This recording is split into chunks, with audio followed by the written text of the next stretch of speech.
आता सध्याला मी पंचवटीला आहे आणि पंचवटीला हे आहे आपलं मुख्य प्राचीन गोदावरी मंदिर.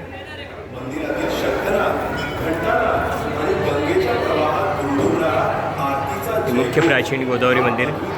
उद्या सोमवती अमावस्या असल्याने गर्दी बघा, आज खूप मोठ्या प्रमाणात गर्दी आहे. आता इथे 2 आरती ज्या होत असतात, एक आरती इथे आणि एक आरती पलीकडे. आता ही आरती सुरू होणार आहे थोड्याच वेळात. हे बघा, इथे आरतीची तयारी सुरू झालेली आहे. गोदावरी माता यांचे गंगागोदावरी मंदिराच्या इथे संपर्क साधावा. ज्यावेळी भक्तांना स्वतः महाआरती थोडीही देर में यहाँ पे महाआरती की शुरुआत होगी. पुरोहित संघ किंवा आता जर ज्यांना कदाचित आरतीची इच्छा असेल, आरती करण्याची इच्छा असेल, त्या लोकांना सुद्धा विचारलं जातं की तुम्हाला आरती जर करायची असेल, म्हणजे ही महाआरती जी आहे, तर बघा इथे आरतीची सुरुवात होते. सभी भाविकों को अनुरोध है, गोदावरी माता की जय. थोड्या वेळातच ती आरती सुरू होणार आहे. अनेक लोक इथे उपस्थित आहेत. आरतीची तयारी सुरू आहे. मोठ्या प्रमाणात आता गर्दी झालेली आहे.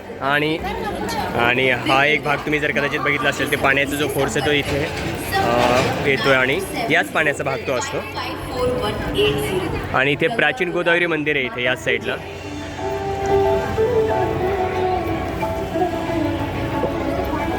उद्या सोमवती अमावस्या असल्या कारणानं गर्दी पण आज आहे. उद्या पण गर्दी असेल आणि आज पण. आज रविवार असल्या कारणानं ती एक गर्दी.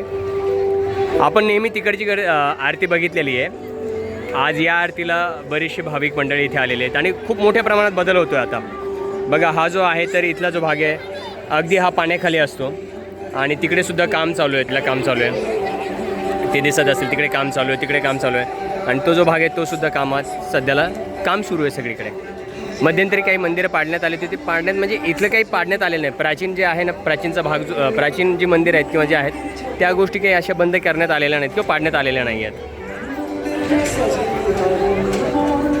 ज्यावेळेस तुम्ही इथे येता ना, ते त्यावेळेस काय करा, इथे चप्पल जी आहे ना, त्याची चप्पल बऱ्याच वेळा लोक इकडे हे करतात, आतमध्ये घेऊन येतात. इथे आरती होणार आहे, त्यामुळे शक्यतो ते टाळायचा प्रयत्न करत चला आपण.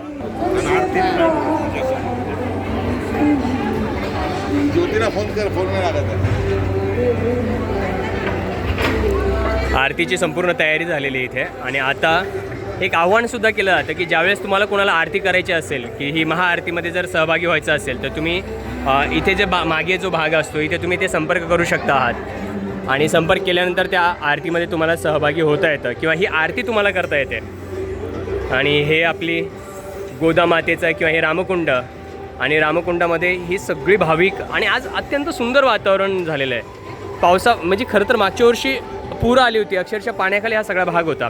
नक्कीच या बघा, हा भाग खूप सुंदरसा असा अगदी मनमोहक अशा प्रकारचं दृश्य झालेलं आहे. ढग आलेली आहेत सगळीकडे. आणि महत्त्वाचं म्हणजे लोकांची जी काही गर्दी झालेली आहे, भाविकांची जी गर्दी झाली ती अगदी बघण्यासारखी आहे. आणि हा जो बदल होतो ना, हे थोड्या दिवसात हे सगळं बदलणार आहे. म्हणजे हा जो भाग दिसतो ना तुम्हाला, हा जो काही बांधकामाचा वगैरे जो भाग दिसतो ना, हे बघा थोड्या दिवसात बघा किती सुंदर वाटेल बघा हा भाग.